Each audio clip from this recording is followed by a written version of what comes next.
What is జాగోరై? దానికంటే ముందు NTR meal గురించి కాసేపు మాట్లాడుకుందాం. ఎన్టీఆర్ మీల్ ఆల్మోస్ట్ ఒక సంవత్సరం కిందట మేము ఈ ఐడియా అనుకుందాం.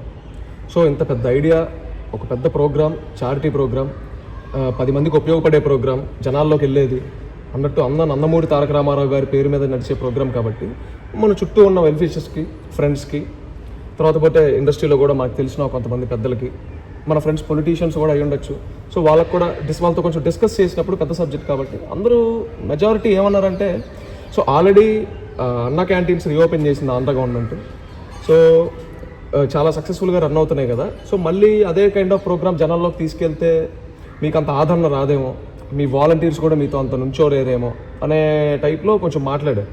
సో మేము అవన్నీ అనుకున్నా పట్టించుకోకుండా ముందుకెళ్ళడానికి రెడీ అయ్యాం. ఎందుకంటే ఇదివరకే మేము 3 years బ్యాకే 365 days ఫుడ్ డొనేషన్ ప్రోగ్రామ్ అనేది ఒకటి రన్ చేసి సక్సెస్ అయ్యాం. సో దాంట్లో మా తప్పులు కొన్ని తెలుసుకున్నాం.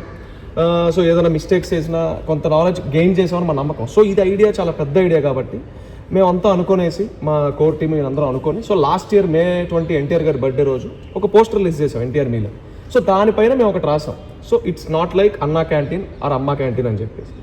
సో ఎందుకు అలా రాసామంటే, మనకు తెలిసిన వాళ్ళే, మన చుట్టుపక్కల వాళ్ళే దాంతో పోల్చి చూపించడం వల్ల మా సబ్జెక్ట్ దానికి ఈక్వల్ కాదు, కంప్లీట్లీ డిఫరెంట్ అని చెప్పడానికి మేము లైన్ రాసాం. సో చాలా కాంట్రవర్సీ అయిపోయింది, తగలబడిపోయింది, చాలా మాటలు అన్నారు, మేము పట్టించుకోవాలా, మేము జస్టిఫికేషన్ ఇచ్చాం.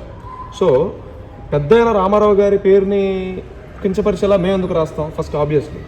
సో అర్థమైన వాళ్ళకి అర్థమైద్ది, అర్థమైన వాళ్ళకి అర్థమవుతుంది. సో మేము వాటిని పట్టించుకోవాలి, మేము ముందుకు వెళ్ళిపోయాం. సో ఆల్మోస్ట్ ఆ ప్రోగ్రామ్ని ఇప్పుడు జనాల్లోకి తీసుకెళ్లే ప్రక్రియలో మనం ఉన్నాం.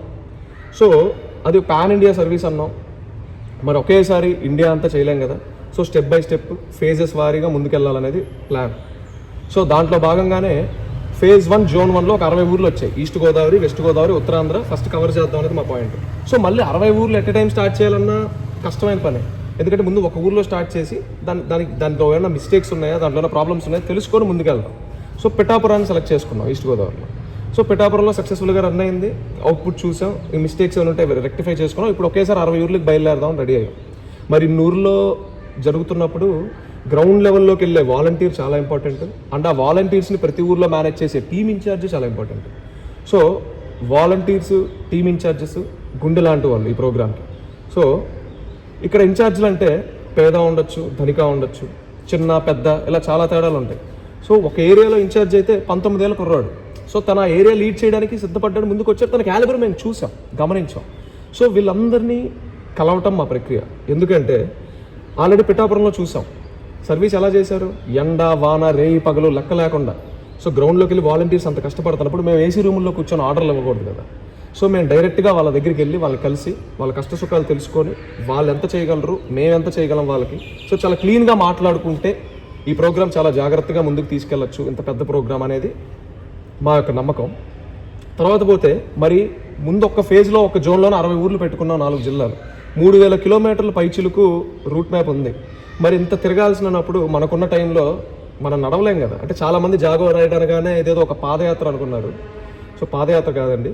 సో మేమే ఆ పర్టికులర్ మెటీరియల్ అదంతా కారులో క్యారీ చేసుకోవటం, కారులో వెళ్ళటం జరిగింది. ఇంకోటి పోతే మా లగేజ్తో పాటు ఎన్టీఆర్ మీల్ బ్యాగ్స్ ఉంటాయి. ఎన్టీఆర్ మీల్ బ్యాగ్స్ అనేవి ఎన్టీఆర్ మీల్ ప్రోగ్రాంలో ఒక ఇంపార్టెంట్ ఎలిమెంట్. సో మేము దీని బ్యాగ్ అను ఒక తల్లి గర్భంతో సమానం. ఎందుకంటే ఇందులో క్యారీ చేసే ఫుడ్ ప్యాకెట్స్ ఏదైతే ఉన్నాయో, ఫుడ్ ఆహారం అయితే ఏదైతే ఉందో అది ఆకలితో ఉన్నవాడిని వెతుక్కుంటూ వెళ్తుంది. మరి అలాంటప్పుడు ప్రతి ఫుడ్ ప్యాకెట్ మీద, తినే ప్రతి మెతుకు మీద నందమూరి తారక రామారావు గారి పేరు ఉంటుంది. సో మీ ఆశీస్సులు మాకు ఎప్పుడు కావాలి. ఇంత పెద్ద ప్రోగ్రామ్ జనాల్లోకి తీసుకెళ్ళాలంటే మీ బ్లెస్సింగ్స్ మాకు చాలా అవసరం. సో జై ఎన్టీఆర్.